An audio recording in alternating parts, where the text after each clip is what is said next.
बढ़ते आगे एक और बड़ी खबर की बात करेंगे। बड़ी जानकारी इस वक्त सामने आ रही है। दिल्ली से खबर है, हरियाणा कांग्रेस की अहम बैठक को लेकर जानकारी मिल रही है। चुनाव पर समीक्षा के लिए बनी कमेटी की बैठक दिल्ली के नॉर्थ एवेन्यू में यह अहम बैठक हुई। आफ्ताब अहमद, जयवीर वाल्मीकि मौजूद रहे इस बैठक में। कमेटी के तमाम पदाधिकारी भी इस बैठक में शामिल हुए हैं। बैठक के बाद उम्मीदवारों को बुलाया जाएगा, हार के कारणों पर रिपोर्ट की जाएगी तैयार। तो ये बड़ी खबर इस वक्त आपको दे रहे हैं, बड़ी जानकारी। कांग्रेस आलाकमान को रिपोर्ट सौंपी जाएगी। करण दलाल की अध्यक्षता में ये कमेटी बनी है। तो बड़ी खबर इस वक्त सामने आ रही है कांग्रेस की इस बैठक को लेकर। दिल्ली से बड़ी खबर आपको बता रही है।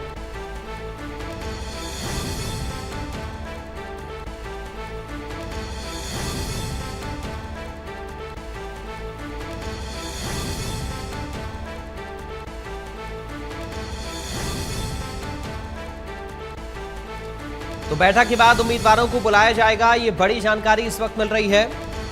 हार के कारणों पर रिपोर्ट तैयार की जाएगी कि आखिर क्या कारण रहे जिनकी वजह से हार का सामना कांग्रेस पार्टी को करना पड़ा, और उसके बाद वो रिपोर्ट आलाकमान को सौंपी जाएगी।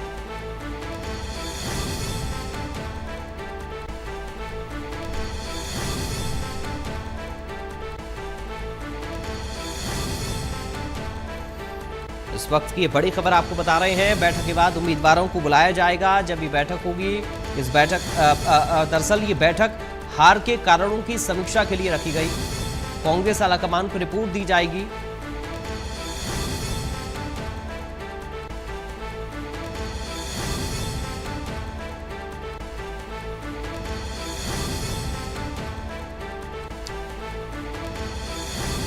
तो पूर्व विधायक करण दलाल का बयान भी आया है। कांग्रेस की बैठक के बाद बोले हैं करण दलाल, 9 नवंबर को समीक्षा कमेटी की दूसरी बैठक है। चुनाव में धांधली पर रिपोर्ट तैयार कर रहे हैं। सभी हारे हुए प्रत्याशियों से चर्चा की जाएगी। अधिकारी सरकार ईवीएम पर रिपोर्ट तैयार होगी। प्रत्याशियों से चर्चा के बाद कोर्ट भी जा सकते हैं, ये करण दलाल कह रहे हैं। कमेटी ने चुनाव आयोग पर भी सवाल उठाए हैं। बीजेपी ने कांग्रेस की सरकार नहीं बनने दी, ये करण दलाल कह रहे हैं। हरियाणा में विधानसभा चुनाव के उपलक्ष्य में जो धांधलियां हुई, जो और जितना भी इस चुनाव के बारे में घटनाएं घटित हुई हैं, उनकी जांच करने के लिए कहां इलेक्शन कमीशन ने कमियां की हैं, कहां हरियाणा सरकार के अधिकारियों ने अपनी पद का दुरुपयोग करके सत्ता पक्ष का फ़ायदा किया है, कहां जो सुप्रीम कोर्ट की डायरेक्शंस के मुताबिक और इलेक्शन कमीशन ऑफ इंडिया की डायरेक्शंस के मुताबिक चुनाव को सही तरीके से संपन्न नहीं कराया गया, और जितनी भी सारी बातें थी उनको देखने के लिए ये कमेटी गठित की गई। तो आज हमारी मीटिंग में ये फैसला हुआ है कि हम आने वाली 9 तारीख को जितने भी हरियाणा के हारे हुए चुनाव प्रत्याशी हैं, उन सबको हमने यहाँ दिल्ली में बुलाया है 12 बजे, और हम उन सब से विधानसभाओं की जानकारी लेंगे कि उनके क्षेत्रों में उनको कहाँ कहाँ ये लगा कि चुनाव में धांधली हुई है, कहाँ ईवीएम का दुरुपयोग नज़र आता है, कहाँ अधिकारियों का दुरुपयोग नज़र आता है, कहाँ जो सरकार ने अपने सरकार के पदों का उन्होंने जो मिसयूज़ किया। तो उन सारी बातों को आने वाली 9 तारीख को हम तमाम विधानसभा प्रत्याशियों से बात करेंगे, और उसके बाद फिर हम अगला कदम उठाएंगे कि हमें क्या कदम उठाना है। नहीं, ब्यूरो चीफ दीपक शर्मा इस वक्त हमारे साथ जुड़ गए हैं इस खबर पर अधिक जानकारी के लिए। दीपक, क्या कुछ जानकारी है कांग्रेस की समीक्षा बैठक को लेकर? जी बिल्कुल, क्योंकि विधानसभा चुनाव के नतीजों के बाद हालांकि प्रदेश में इस चुनावों में तीसरी बार भाजपा की सरकार बनी है, लेकिन कहीं ना कहीं कांग्रेस को बड़ी हार का सामना करना पड़ा है। हालांकि 37 सीटें कांग्रेस की, 33 उम्मीदवार जीत करके आए हैं, लेकिन आखिर इस हार के पीछे वजह क्या रही? जो 52 प्रत्याशी आ रहे, क्योंकि एक सीट पर इनको जो है गठबंधन था, लेकिन बाकी की अगर हम बात करें 52 सीटों पर जहां कांग्रेस को हार का सामना करना पड़ा है, उन कारणों को जानने के लिए कांग्रेस के द्वारा एक कमेटी बनाई गई है। ये कमेटी प्रदेश कांग्रेस के द्वारा बनाई गई है, प्रदेश कांग्रेस अध्यक्ष उदय भान द्वारा बनाई गई है। 8 सदस्यों की कमेटी थी, अब इसे एक और ऐड कर दिया, तो 9 सदस्यों की ये कमेटी है जो कि करण दलाल की अध्यक्षता में है। और ये committee fact finding Haryana Congress के प्रत्याशियों से चर्चा करेगी, फैक्ट फाइंड करेगी, यानी कि क्या कारण रहे हार के। लेकिन जो प्रत्याशी हारे हैं उन्हीं से इस पर चर्चा की जाएगी और एक रिपोर्ट तैयार की जाएगी। और खासकर ये रिपोर्ट में हार का कारण अगर पार्टी का कोई कार्यकर्ता या पदाधिकारी की नाराजगी है उस पर चर्चा नहीं होगी।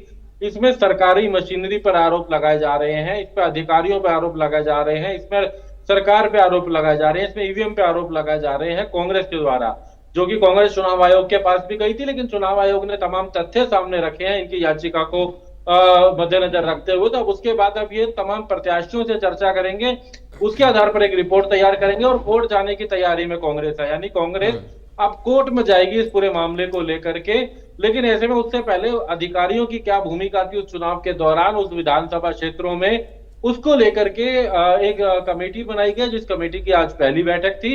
हालांकि 9 तारीख को अब सभी प्रत्याशियों को बुलाया जाएगा। 52 वो प्रत्याशी जिन्होंने चुनाव में हार का सामना करा है, तो उनको बुलाया जाएगा, उनसे चर्चा की जाएगी, उनके विधानसभा के समीकरण क्या थे, उनकी विधानसभा में क्या परिस्थितियां हुई, जो नतीजे आए वो किस तरीके से देखते हैं, उसको लेकर के सभी प्रत्याशियों से 1 to 1 चर्चा करके ये रिपोर्ट तैयार की जाएगी। हालांकि इस कमेटी के ऊपर ही अब कांग्रेस के नेता प्रश्न भी उठा रहे हैं। जी लेकिन दीपक, आप जो बता रहे हैं, या फिर जो करण दलाल को भी हम सुन रहे थे, हमने उनकी बाइट भी सुनवाई अपने दर्शकों को, उनका जो बयान इस बैठक के बाद आया, इसमें उन बातों पर चर्चा हो रही है जिनमें कांग्रेस पार्टी के संगठन की तरफ से, कांग्रेस के प्रत्याशी की तरफ से या कांग्रेस के कैंपेन की तरफ से कोई गलती ना हो, उन बातों पर चर्चा हो रही है। अगर इसमें कांग्रेस पार्टी के संगठन की कहीं कमी रही हो या कांग्रेस पार्टी के कैंडिडेट जनता को अपनी बातों से नहीं ये समझा पाए हों कि उनके लिए कुछ बेहतर कर पाएंगे, तो क्या कांग्रेस पार्टी इन पहलुओं को नहीं जांचेगी, इन पहलुओं पर काम नहीं करेगी कि कांग्रेस की इसमें गलती कहाँ रही है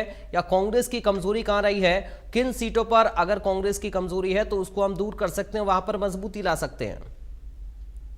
देखिए, कोई भी समीक्षा की जाती है तो उसी अनुसार की जाती है, फैक्ट फाइंड किए जाते हैं और उसको लेकर के एआईसीसी द्वारा भी एक कमेटी बनाई गई है जो ये जांच रही है। लेकिन सबसे बड़ी बात यह है, जो हरियाणा कांग्रेस की ये जो कमेटी बनाई गई है वो इन मुद्दों पर जांच नहीं करेगी कि कांग्रेस के कार्यकर्ताओं की कहीं कमी थी, संगठन में कहीं कमी थी, प्रदेश अध्यक्ष की क्या भूमिका थी, क्या नाराजगी थी, गुटबाजी थी। ऐसा कुछ भी इस रिपोर्ट में शामिल नहीं किया जाएगा, जो कि कमेटी के अध्यक्ष करण दलाल का कहना है। उनका कहना है कि इस रिपोर्ट का, इस जांच का, इस कमेटी का केवल एक ही उद्देश्य है, सरकारी मशीनरी, सरकार, ईवीएम और अधिकारियों की भूमिका।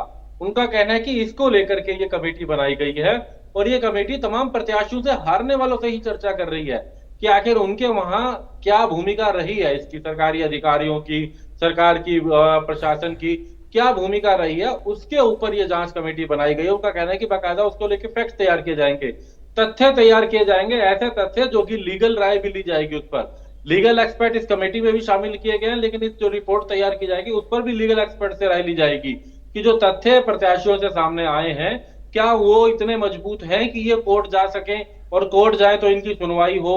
उस अनुसार एक रिपोर्ट बनाई जाएगी और वो जो रिपोर्ट तैयार होगी, जो लीगल एक्सपर्ट से उस पर राय ली जाएगी, उसके बाद कांग्रेस पार्टी कोर्ट में जा सकती है। कोर्ट में जाने की तैयारी, और कोर्ट में जाने से पहले एक अपनी तैयारी की जा रही है तमाम प्रत्याशियों से कि उनके यहाँ जो नतीजे रहे हैं, अगर उनको कहीं लगता है कि कहीं गड़बड़ हुई है तो क्या गड़बड़ हुई है, ये जानने का प्रयास किया जाएगा। यानी कि संगठन पर कोई प्रश्न नहीं होगा, कार्यकर्ताओं की भूमिका पर कोई इस रिपोर्ट में चर्चा नहीं होगी, केवल और केवल कैसे सरकार को घेरा जाए, चुनाव आयोग को घेरा जाए, कैसे कोर्ट में जाकर के सही फैक्ट्स रखे जाए, उसको खंगालने के लिए तमाम प्रत्याशियों के बयानों पर एक रिपोर्ट तैयार करने की चर्चा। और यही कारण है कि कांग्रेस के विधायक जो हैं, पूर्व विधायकों की बात हम कर रहे हैं, जो अब प्रत्याशी थे लेकिन हार का सामना करना पड़ा, वो भी अब इस कमेटी पर प्रश्न उठाने लगे। हमने शमशेर गोगी का बयान भी देखा, उन्होंने प्रश्न उठाया कि ये कमेटी है ही उदयवान की, ये सभी लोग उदयवान के हैं, वो उदयवान जो प्रदेश कांग्रेस के अध्यक्ष है लेकिन कभी भूमिका नहीं निभा सके। उनका कहना है कि ये कमेटी कुछ कर नहीं पाएगी। जी